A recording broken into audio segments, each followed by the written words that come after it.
Tinawag ni Pangulong Bongbong Marcos na nakababahala ang Russian submarine na namataan sa kanluran ng Occidental Mindoro.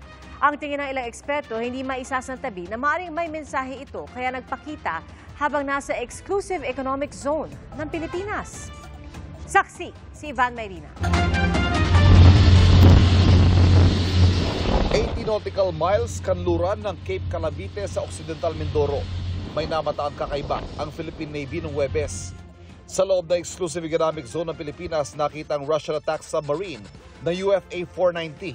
All of that's very concerning. Any intrusion into the West Philippine Sea of our EEZ or of our baselines is very worrisome. So, yes, it's just another one. Nagpadala ng barko at eroplanong Philippine Navy para buntutan ng submarine na isang diesel-electric attack vessel. Ni-radio challenge ang Philippine Navy ang barko para malaman ang pakay.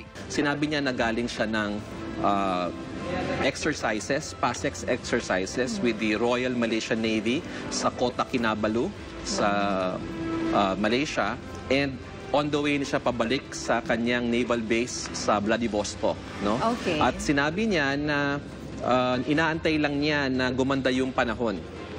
Ano, kaya siya nag-surface. Noong hapon ding yon, nagpaalam ang barko na paalis sa patungong Russia.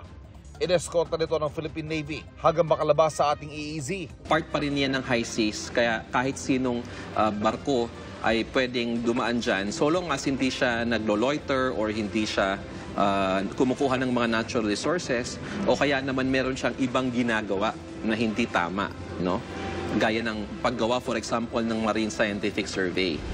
Sa ulat ng Reuters, may tuturing na isa sa pinakatahimik na uri ng submarine, ang Kilo-class submarine sa kinabibilangan ng UFA 490. Armado ito ng torpedo at missile ayon sa Russian news agency na TASS. Noong November 25, may military exercises nga ang Russia at Malaysia sa South China Sea at kasamang naturang submarine.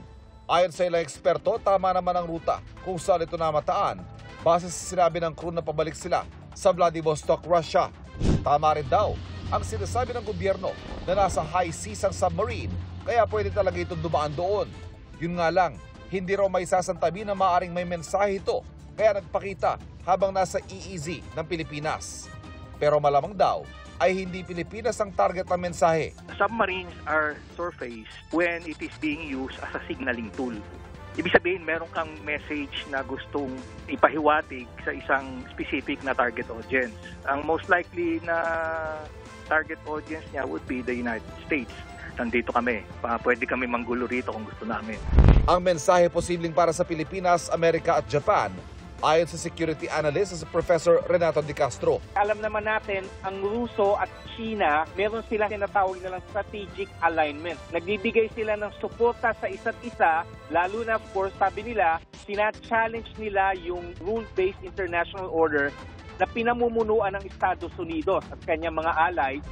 Ayon din sa isang dating mataas na opisyal ng Philippine Navy, posibleng may mechanical problem kaya umangat ang submarine. Ang nakikita ko pa isang pwedeng possibility is meron silang medical emergency o meron silang machinery derangement. Merong nasirang portion ng makina nila kaya sila nag-surface. Of course, hindi nila freely sasabihin yun kasi magre-reflect yun doon sa operational readiness nila.